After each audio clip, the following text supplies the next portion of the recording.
স্বাগত ডিবিসি সংবাদে, আপনাদের সাথে আছে আমি রিফাত তাসনোভা। এবারে জানাবো খবরে বিস্তারিত। তদন্তে বাধা সৃষ্টি করে শেখ হাসিনার এমন বক্তব্য প্রচারে নিষেধাজ্ঞা দিয়েছে আন্তর্জাতিক অপরাধ ট্রাইব্যুনাল। বিচারপতি গোলাম মর্তুজার নেতৃত্বাধীন 2 সদস্যের ট্রাইব্যুনাল প্রসিকিউটর টিমের আবেদনের পরিপ্রেক্ষিতে এ আদেশ দেয়। সে সঙ্গে শেখ হাসিনার আগের দেয়া বিদ্বেষমূলক বক্তব্য সরিয়ে নিতেও আইসিটি মন্ত্রণালয়কে নির্দেশ দেওয়া হয়েছে। ছাত্র জনতার গণঅভ্যুত্থানে গত 5ই আগস্ট ভারতে পালিয়ে যান সাবেক প্রধানমন্ত্রী শেখ হাসিনা। এরপর থেকেই সেখানেই অবস্থান করছেন তিনি। ভারতে অবস্থানকালে তার বিরুদ্ধে গণহত্যার প্রায় 200 মামলা হয়েছে। আন্তর্জাতিক অপরাধ ট্রাইব্যুনালেও গ্রেপ্তারি পরোয়ানা রয়েছে তার বিরুদ্ধে। এরই মধ্যে ইন্টারপোলের মাধ্যমে দেশে ফিরিয়ে আনার আবেদনও করা হয়েছে। এসবের তদন্ত চলার মধ্যেই গত 4 মাসে ভারত থেকে অন্তর্বর্তী সরকারকে নিয়ে শেখ হাসিনার বক্তব্যের বেশ কয়েকটি কল রেকর্ড গণমাধ্যমের পাশাপাশি সামাজিক যোগাযোগ মাধ্যমে প্রচারিত হয়েছে। তদন্তে বাধাগ্রস্ত হচ্ছে তাই আন্তর্জাতিক অপরাধ ট্রাইব্যুনালের কাছে শেখ হাসিনার বিদ্বেষমূলক বক্তব্য প্রচারে নিষেধাজ্ঞা চেয়ে আবেদন করে প্রসিকিউশন। পরে আদালত তা মঞ্জুর করে। যে কিছু সোশ্যাল মিডিয়া এবং প্রিন্ট এন্ড ইলেকট্রনিক মিডিয়াতে এই মামলার একজন আসামি শেখ হাসিনার কিছু বক্তব্য এবং ফোন আলাপ ফাঁস হয়েছে। উনার জন্য এই আবেদনটি করেছিলাম, কারণ এখন পর্যন্ত শুধু উনার স্পিচগুলাই আমাদের হাতে আছে এবং তার প্রমাণ আমরা ইতিমধ্যে পেয়েছি। ইতিপূর্বে যে হেট স্পিচগুলো আমাদের সোশ্যাল বা ইলেকট্রনিক মিডিয়াতে আছে সেগুলো রিমুভ করার জন্য আমরা আবেদন করেছিলাম। সবকিছু শুনে আমাদের আবেদনটি ট্রাইব্যুনাল মঞ্জুর করেছেন। প্রসিকিউশন জানায় একই সাথে সাবেক প্রধানমন্ত্রীর বক্তব্য সরিয়ে নিতে সংশ্লিষ্ট দপ্তরগুলোকে নির্দেশ দেওয়া হয়েছে। আমরা স্পেসিফিক্যালি বলেছি যে শুধু বিদ্বেষমূলক বক্তব্য এবং এমন বক্তব্য যা ট্রাইব্যুনালের ইনভেস্টিগেশনকে হ্যাম্পার করে, এই 2 ধরনের বক্তব্যকে আমরা নিষেধ চেয়েছি। সাধারণ বক্তব্যের অধিকার সবারই আছে। যথাযথ কর্তৃপক্ষকে ট্রাইব্যুনাল আদেশ দিয়েছেন যে এই সকল হেট স্পিচ যেগুলা এখনও বিদ্যমান আছে সেগুলোকে রিমুভ করার জন্য, এবং ভবিষ্যতে যেন এই ধরনের কোনো হেট স্পিচ আর পাবলিক বা ব্রডকাস্ট না হয় সেজন্য উনি আদেশ প্রদান করেছেন। এর আগে গেল 18 নভেম্বর জুলাই আগস্টে গণহত্যার ঘটনায় দায়ের করা মামলায় শেখ হাসিনার বিরুদ্ধে 1 মাসের মধ্যে তদন্ত শেষ করার নির্দেশ দেয় আন্তর্জাতিক অপরাধ ট্রাইব্যুনাল। প্রতিবেদন দাখিল করতে বলা হয় 17 ডিসেম্বরের মধ্যে। Daud Khan, DBC news, Dhaka. তত্ত্বাবধায়ক সরকার বিলুপ সহ বেশ কিছু বিষয়ে আনা সংবিধানের 15 সংশোধনী বাতিল চেয়ে করা রিটের রায় 17 ডিসেম্বর। রিটের উপর দেওয়া রুল শুনানি শেষে বিচারপতি ফারাহ মাহবুব ও বিচারপতি দেবাশিস রায় চৌধুরীর হাইকোর্ট বেঞ্চ রায়ের দিন ঠিক করে। আওয়ামী লীগ সরকারের আমলে 2011 সালে সংবিধানের ওই সংশোধনী আনা হয়। 17 আগস্ট 15 সংশোধনীর বৈধতা নিয়ে সুজন সম্পাদক ডক্টর বদিউল আলম মজুমদার সহ 5 জন হাইকোর্টে রিট করেন। দেশের গণতন্ত্রের স্বার্থে তত্ত্বাবধায়ক সরকার ফিরে আসবে, প্রত্যাশা আইনজীবীদের। 17 ডিসেম্বর 2024 এই মামলার সংক্ষিপ্ত রায় ঘোষণা করবেন মর্মে আজকে আদেশ দিয়েছেন। 15 সংশোধনীর মাধ্যমে বাংলাদেশে যে অথরিটারিয়ান ব্যবস্থা প্রতিষ্ঠা করা হয়েছিল, ডেমোক্রেটিক রিজিমকে যে ধ্বংস করা হয়েছিল, সব কিছুকে সামনে রেখে হাইকোর্ট বিভাগ একটি অত্যন্ত যুগান্তকারী রায় প্রদান করবেন মর্মে আমরা আশা প্রকাশ করি। প্রায় 68টা আর্টিকেলকে এটা টাচ করছে। সো এটা শুধুমাত্র কয়েকটা সেকশনকে কয়েকটা আর্টিকেলকে যদি অনারেবল কোর্ট যদি বাতিল করে, সেক্ষেত্রে অনারেবল কোর্টকে একটা লেজিসলেটিভ পাওয়ার এক্সারসাইজ করতে হবে। সো আমরা এটা সাবমিশন দিয়েছি যে এটা করাটা মানে আইনগতভাবে ঠিক হবে না। জাতীয় ঐক্যের ডাকে সাড়া দিয়ে প্রধান উপদেষ্টা ডক্টর মোহাম্মদ ইউনূসের সাথে দ্বিতীয় দিনে আজ বৈঠক করবেন ইসলামী দলগুলোর নেতারা। বিকেলে ফরেন সার্ভিস একাডেমিতে বৈঠক হবার কথা রয়েছে। গতকাল বিকেলে প্রথম দিনের বৈঠকে ডক্টর খন্দকার মোশাররফ হোসেনের নেতৃত্বে বিএনপির 5 সদস্যের প্রতিনিধি দল অংশ নেয়। পাশাপাশি জামায়াতে ইসলামী 12 দলীয় জোটের এনপিপি সহ আরও কিছু রাজনৈতিক দলের নেতারা অংশ নেন। বৈঠকে প্রধান উপদেষ্টা ডক্টর মোহাম্মদ ইউনূস বলেন, কঠিন সময় পার করছে দেশ, তাই সংঘাত নয় সহযোগিতার ভিত্তিতে ঐক্যবদ্ধ থাকার আহ্বান জানান তিনি। বৈঠকে রাজনৈতিক দলগুলো চলমান সংস্কার কার্যক্রমের অগ্রগতি, পরবর্তী জাতীয় নির্বাচন, আইন শৃঙ্খলা পরিস্থিতি, ভারত বাংলাদেশের মধ্যে সাম্প্রদায়িক সময়ের কূটনৈতিক সম্পর্কে টানাপোড়েন সহ বেশ কয়েকটি গুরুত্বপূর্ণ ইস্যুতে আলোচনা হয় বলেও জানা গেছে।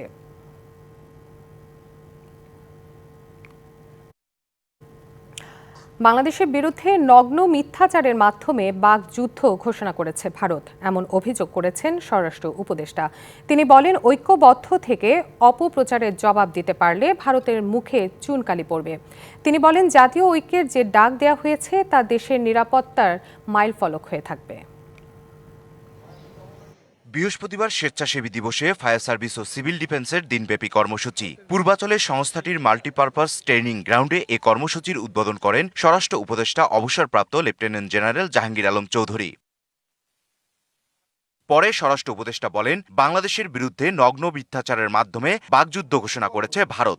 এইরকম একটা নগণ্য প্রচার, একটা মিথ্যা প্রচার, এটা অন্য দেশের প্রতি যে করতে পারে এটা শুধু ভারতীয় মিডিয়াই পারে। সত্যি ঘটনাটা আপনারা প্রকাশ করবেন, তবে ওদের সেই সময় ওদের মুখে চুলকালি পড়বে যে ওনাদের মিথ্যা ঘটনাটা প্রকাশ করতেছে, এটা জনগণ এবং বিশ্ব মিডিয়াও এটা অ্যাকসেপ্ট করবে না। সীমান্তে নিরাপত্তা ঝুঁকি নেই জানিয়ে উপদেষ্টা বলেন, বাংলাদেশে নয় বরং ভারতেই শান্তিরক্ষী মোতায়েন করা প্রয়োজন। সীমান্তে ওই ধরনের কোনো উত্তেজনা নেই, সীমান্ত অন্যান্য সময়ের মধ্যে একই অবস্থা চলছে। ওনার দেশেরটার জন্যই মনে আমাদেরটা ভুলে উনি বুঝে ফেলছে বাংলাদেশে ওনার দেশে শান্তিরক্ষী বাহিনী এখন প্রয়োজন। ওনার দেশে দেখেন না সংখ্যালঘুরা কিভাবে অত্যাচারিত হচ্ছে, ওই জন্যই মনে হয় উনি ওনার দেশের জন্যই মনে ওইটা চাচ্ছে। জাতীয় ঐক্যর যে ডাক দেয়া হয়েছে তা ষড়যন্ত্র মোকাবেলার পাশাপাশি দেশের আইন শৃঙ্খলা রক্ষায় ইতিবাচক সাড়া ফেলবে বলেও মনে করেন স্বরাষ্ট্র উপদেষ্টা। একসাথে যেসব সব হয়ে যায় এটাতে খুবই একটা ইতিবাচক দিক। ইকবাল অনিক, ডিবিসি নিউজ, ঢাকা। ভারতের সাথে সম্পর্ক অগ্রসরে কূটনৈতিকভাবেই এগোতে হবে, আর সে পথেই হাঁটছে বাংলাদেশ। এখন প্রয়োজন ভারতের সদিচ্ছা, এমনটাই বলছেন কূটনৈতিক সম্পর্ক বিশ্লেষকরা। বাংলাদেশ ভারত সম্পর্কের ক্ষেত্রে ভারতীয় গণমাধ্যমের ভূমিকা সংশোধন জরুরি বলেও মত দেন তারা। ইসকনের সাবেক নেতা চিন্ময় কৃষ্ণ দাসকে গ্রেফতারের মধ্য দিয়ে বাংলাদেশ ভারত সম্পর্কের পারদ চড়তে থাকে, বিবৃতি পাল্টা বিবৃতিও আসতে থাকে। সবশেষ আগরতলায় বাংলাদেশের সহকারী হাইকমিশনে ভাঙচুর ও জাতীয় পতাকার অবমাননার ঘটনায় তলব করা হয় ভারতীয় হাইকমিশনারকে।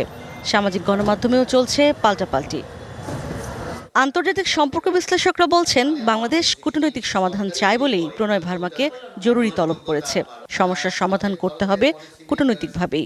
তলব করাটা মানে হলো যে কূটনীতি শুরু হয়েছে, কারণ আমার পথটা কি হয় কূটনীতি। যদি আমি না চাই তাহলে আমি কি সংঘর্ষ চাচ্ছি কিনা? স্বাভাবিকভাবে সংঘর্ষ আমি চাচ্ছি না, আমি তো কূটনীতি চাচ্ছি।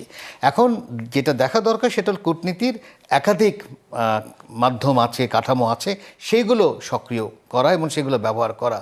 এ মাসের মাঝামাঝি ফরেন অফিস কনসালটেশনও অনেক সমস্যার সমাধান করবে বলে মনে করেন তারা। বাংলাদেশ কোনো অবস্থাতে কোনো রকম ভায়োলেন্সের পক্ষপাতী না। আমরা আশা করছি ডিসেম্বরে যে দুই পররাষ্ট্র সচিবের ভিতরে যে একটা মিটিং হওয়ার কথা ঢাকাতেই, এটা আমাদের রুটিন রেগুলার বছর হয়ে আসছে। আমরা ওটার জন্য তাকিয়ে আছি। ভারতের সাথে আমাদের বায়োলেটারাল সম্পর্ক বহুমাত্রিক, আমরা এটাকে আমরা বাঁচিয়ে রাখতে চাই। তবে ভারতীয় গণমাধ্যমকে দায়িত্বশীল ভূমিকা পালন করতে হবে বলে মনে করেন তারা। লোকজন তো এই ধরনের কথা বলা ঠিক না। ইশরাত জাহান উর্মি, ডিবিসি নিউজ, ঢাকা। 5ই আগস্টের পর অনেকে মিথ্যা মামলা করেছেন, পাশাপাশি এসব মামলা নিয়ে হচ্ছে বাণিজ্য। তবে মামলায় নাম না থাকলেও তদন্ত ছাড়া কাউকে গ্রেপ্তার করা হবে না বলে জানিয়েছেন পুলিশ মহাপরিদর্শক বাহারুল আলম।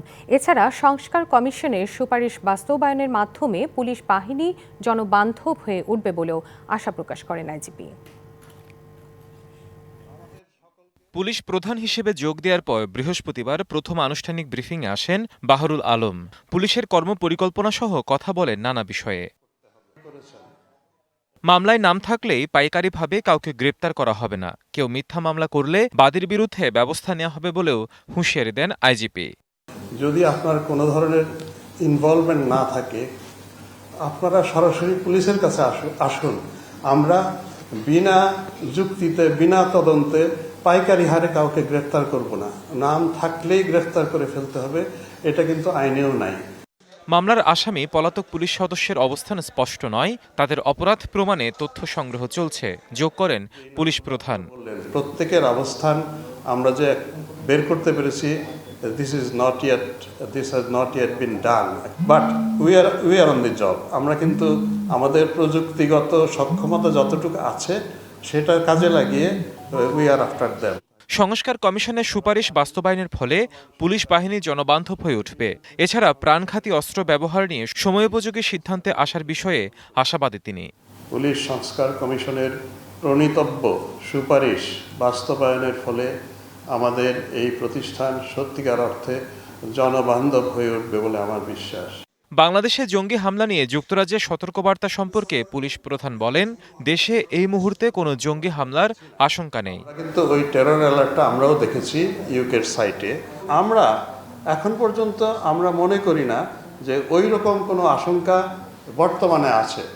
নির্বাচনে প্রস্তুতি সংক্রান্ত এক প্রশ্নে আইজিপি বলেন, পুলিশের মনোবল অটুট রাখা এবং কাজে গতি ফেরানোটাই এখন মূল লক্ষ্য, নির্বাচন নয়। হিমাদ্রি রাহা, ডিবিসি নিউজ, ঢাকা। দেশ ও জাতির ক্রান্তিকালে বিএনসিসির সদস্যরা বিশাল শক্তি হিসেবে আবির্ভূত হবে বলে আশা প্রকাশ করেছেন সেনাবাহিনী প্রধান জেনারেল ওয়াকারুজ্জামান।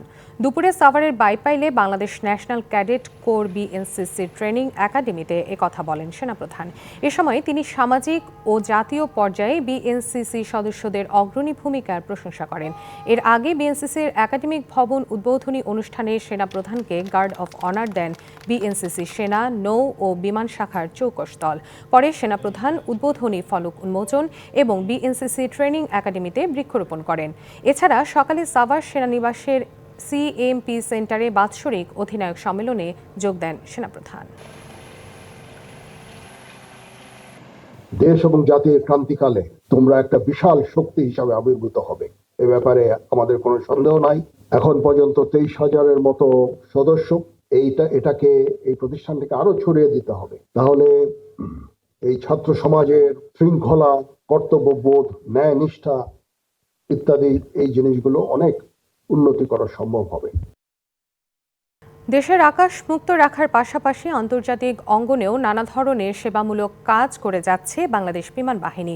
নব বিমান সেনা দলের প্রশিক্ষণ সমাপনী কুচকাওয়াজে জানালেন বিমান বাহিনী প্রধান air chief marshal Hasan Mahmud Khan. বলেন, 16ই ডিসেম্বর প্রথমবারের মতো বাংলাদেশের বিমান বাহিনীতে অনারারি কমিশন প্রবর্তন করা হচ্ছে।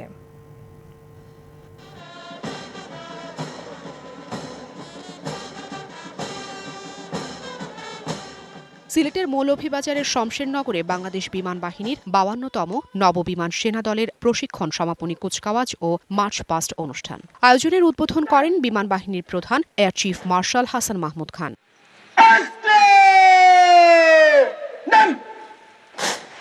378 পুরুষ ও 21 নারী সহ 399 রিক্রুট যুক্ত হলেন বাংলাদেশ বিমান বাহিনীতে। এদের মধ্যে কুচকাওয়াজের সেরা শিক্ষা রিক্রুটের জন্য বিবেচিত হয়েছেন মিজানুর রহমান।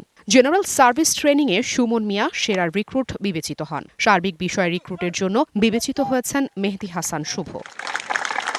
বাংলার আকাশ রাখিব মুক্ত এই মূল মন্ত্রে দীক্ষিত হয়ে কাজ করলেও বাংলাদেশ বিমান বাহিনী দেশের আকাশ সীমার প্রতিরক্ষা ও নিরাপত্তা নিশ্চিতের পাশাপাশি জাতীয় আন্তর্জাতিক দুর্যোগ মোকাবেলা, অগ্নি নির্বাপন, উদ্ধার অভিযান, ত্রাণ সামগ্রী বিতরণ, সেনা ও নৌবাহিনী এবং অসামরিক প্রশাসনকে সহায়তা প্রদানের মাধ্যমে দেশ গঠন ও আত্মমানবতার সেবায় গুরুত্বপূর্ণ ভূমিকা পালন করছে। অভ্যন্তরীণ বিমানবন্দরে দেশি ও আন্তর্জাতিক ফ্লাইট ওঠানামা সহ নিরাপত্তা ও স্থিতিশীলতা রাখতে গুরুত্বপূর্ণ ভূমিকা রাখছে বাংলাদেশ বিমান বাহিনী। দেশের বিরাজমান পরিস্থিতিতে বিমান বাহিনীর সদস্যগণ অক্লান্ত পরিশ্রমের মাধ্যমে দেশের আন্তর্জাতিক ও অভ্যন্তরীণ বিমানবন্দর সমূহের সকল ফ্লাইটে নির্বিঘ্নে ওঠানামা সহ নিরাপত্তা পরিবেশ ও সার্বিক কার্যক্রম স্থিতিশীল রাখতে গুরুত্বপূর্ণ ভূমিকা পালন করে যাচ্ছে। আনুষ্ঠানিকতার সঙ্গে নবীন বিমান সেনা পরিবারের সদস্যদের উপস্থিতিতে বর্ণিল হয়ে ওঠে সমাবেশ প্রাঙ্গণ। পেশাগত দক্ষতার অর্জনের পাশাপাশি বুদ্ধিমত্তার বিকাশ ও মানবীয় গুণাবলীর চর্চার প্রতি সদা যত্নবান থাকবে। Afrin Anwar, DBC news. এক মাসের ব্যবধানে দেশে খাদ্যে মূল্যস্ফীতি বেড়ে 1% বেশি হয়েছে। বৃহস্পতিবার বাংলাদেশ পরিসংখ্যান ব্যুরোর প্রকাশিত প্রতিবেদনে দেখা গেছে, নভেম্বরে দেশে খাদ্য মূল্যস্ফীতি বেড়ে দাঁড়িয়েছে 13.8%, যা আগের মাসে ছিল 12.66%। নভেম্বরে সাধারণ বা গড় মূল্যস্ফীতির হারও বেড়েছে। এই হার বেড়ে 11.38% হয়েছে। অক্টোবরে যা ছিল 10.87%। চাল, ডাল, তেল, লবণ, মাছ, মাংস, সবজি, মশলা ও তামাক জাতীয় পণ্যের দাম ঊর্ধ্বমুখী, তাই খাদ্যে মূল্যস্ফীতির হার বেড়েছে। এর সাথে বাড়ি ভাড়া, আসবাবপত্র, গৃহস্থালী, চিকিৎসা সেবা, পরিবহন ও শিক্ষা উপকরণের দামও বেড়েছে। তাতে অক্টোবর মাসের তুলনায় নভেম্বর মাসে খাদ্য বহির্ভূত মূল্যস্ফীতি 9.34% থেকে বেড়ে হয়েছে 9.39%।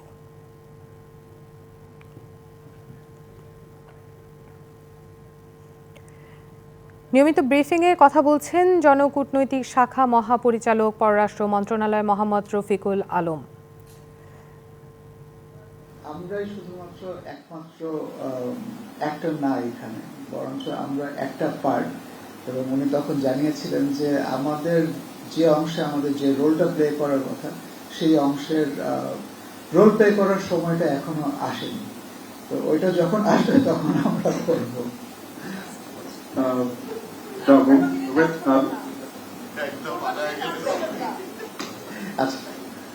আমি পরিমল রেজিস্ট্রারে কাজ করি।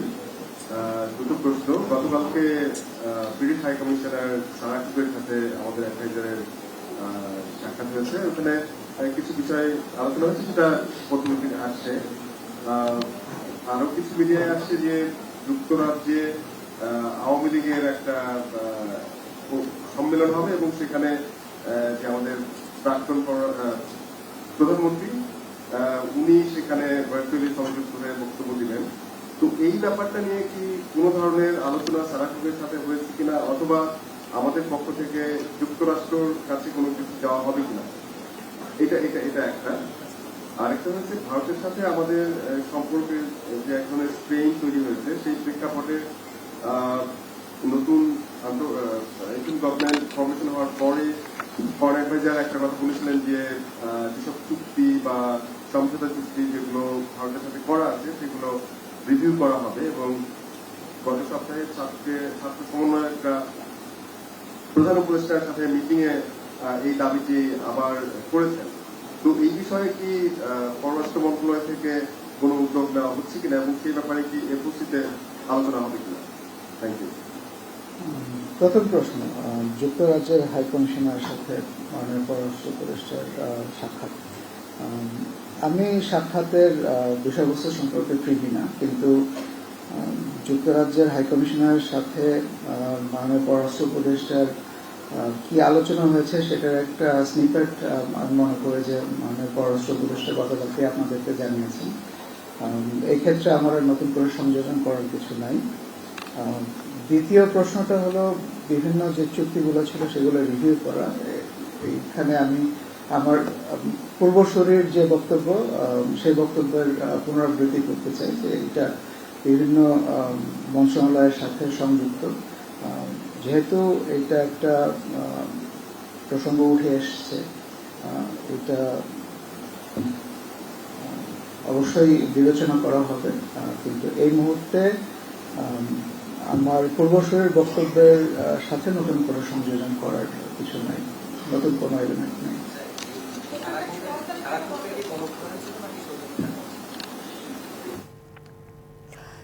চট্টগ্রামে খেলাপি ঋণ আদায়ে বিএসএম গ্রুপের কার্যালয়ের সামনে অবস্থান কর্মসূচি পালন করছে ন্যাশনাল ব্যাংক কর্মকর্তারা। সকালে খাতুনগঞ্জে ভোগ্যপণ্য আমদানিকারক এই প্রতিষ্ঠানের সামনে অবস্থান নেয় তারা। ন্যাশনাল ব্যাংকের খাতুনগঞ্জ শাখা থেকে নেওয়া 400 কোটি টাকার ঋণ পরিশোধ করেনি ব্যবসা প্রতিষ্ঠানটি। এর মধ্যে প্রতিষ্ঠানটির মালিকানায় থাকা মেসার্স মাসুদ ব্রাদার্সের কাছে 220 কোটি টাকা ও রুবি ফুড প্রোডাক্টসের 180 কোটি টাকা ঋণ আদায় করা সম্ভব হয়নি। তাদের বিরুদ্ধে আইনি ব্যবস্থা নিয়ে ও সামাজিক প্রতিরোধ গড়ে তুলতে মাঠে নেমেছে ব্যাংক কর্মকর্তারা। একই সময় ন্যাশনাল ব্যাংকের আগ্রাবাদ শাখার কর্মকর্তারা সাদ মুসা গ্রুপের কার্যালয়ের সামনে অবস্থান কর্মসূচি পালন করছে। আসছে বিজয়ের মাস, ইংরেজি নববর্ষ ও বিশ্ব ভালোবাসা দিবস সহ অন্যান্য অনুষ্ঠান। ফুলের রাজ্যে যশোরের গোদখালীর কৃষকরা ব্যস্ত সময় পার করছেন সোনালী দিনের আশায়। এবার অসময়ে বৃষ্টিতে অনেক ফুলের গাছ নষ্ট হওয়ায় অনেকের স্বপ্ন হোঁচট খেয়েছে। তারপরও ভালো ফলন আর দাম পাওয়ার আশায় স্বপ্ন বুনছেন কৃষকরা। ফুলের মাঝে কৃষকের স্বপ্ন। গোলাপ, গাঁদা, গ্ল্যাডিওলাস, রজনীগন্ধা, রডস্টিক, চন্দ্রমল্লিকা সহ নানা রঙের ফুল বিক্রি করে চলে যাচ্ছে তাদের জীবন। ফুলের রাজধানী যশোরের ঝিকরগাছা উপজেলার গদখালি এলাকার চাষিরা বছর জুড়ে ফুল বিক্রি করেন, তবে তারা চেয়ে থাকেন উৎসব মুখর বিভিন্ন দিবসকে ঘিরে। কিন্তু এবার চাষের শুরুতে দফায় দফায় ভারী বৃষ্টির কারণে ক্ষেত নষ্ট হয়ে যায় অনেক চাষির। 1.5 মাসেরও বেশি সময় পিছিয়ে পড়েন তারা। তারপরও সংশয় মারিয়ে বুকে প্রত্যাশা ধারণ করে ফুল পরিচর্যার নানা কাজে ব্যস্ত সময় পার করছেন ফুল রাজ্যের চাষিরা। অতিরিক্ত বৃষ্টির কারণে আমরা সময় মতো চারা রোপণ করতে পারিনি। সামনে দেখা আছে ভালোবাসা দিবস, বিভিন্ন অনুষ্ঠান আছে, এই জন্য আগাম প্রস্তুতি নিচ্ছি আমরা। সামনে যে কটা উৎসব আছে, এই উৎসব কটা ধরার জন্য আমরা যে ট্রিটমেন্ট নিচ্ছি, যদি আল্লাহ দেয় আবার বৃষ্টি হলে তো পারবো না। লোকসানের শঙ্কা নিয়েই ভালো দাম পাবার আশা চাষিদের, যেখানে শুধু ফুলই ফুটবে না, স্বপ্ন যোগ হবে লাভের অঙ্কেও। প্রত্যেকের এবারে ক্ষতি হয়েছে, তো সামনে আমরা প্রস্তুতি নিচ্ছি, খরচ দিয়ে দেখা যাক সামনে যদি বেচা কিনা কিছু করা যায় কিনা। লস খাচ্ছে আমরা, এখন সামনে যদি দিন ভালো যায় তাহলে হবে। কৃষি বিভাগ বলছে বৃষ্টিতে যা হবার হয়েছে, তারপরও 10 হেক্টর বাড়িয়ে 641 হেক্টর জমিতে ফুল চাষের লক্ষ্যমাত্রা নির্ধারণ করা হয়েছে। চাহিদা মেটাবে 70 থেকে 80 ভাগ। প্রতিকূলতা যেটা আছে ভারী বর্ষণ, যেটার কারণে আমাদের যে ফুল উৎপাদন এটা একটি বিঘ্নিত হয়েছে এবং আমরা তাদের ফুল উৎপাদনের একটু বিলম্ব হচ্ছে। আমরা বিভিন্নভাবে তাদের প্রশিক্ষণ পরামর্শ দিচ্ছি। এলাকার 6000 কৃষক বাণিজ্যিকভাবে দেশি বিদেশি 13 জাতের ফুল চাষ করে থাকেন। DBC news desk.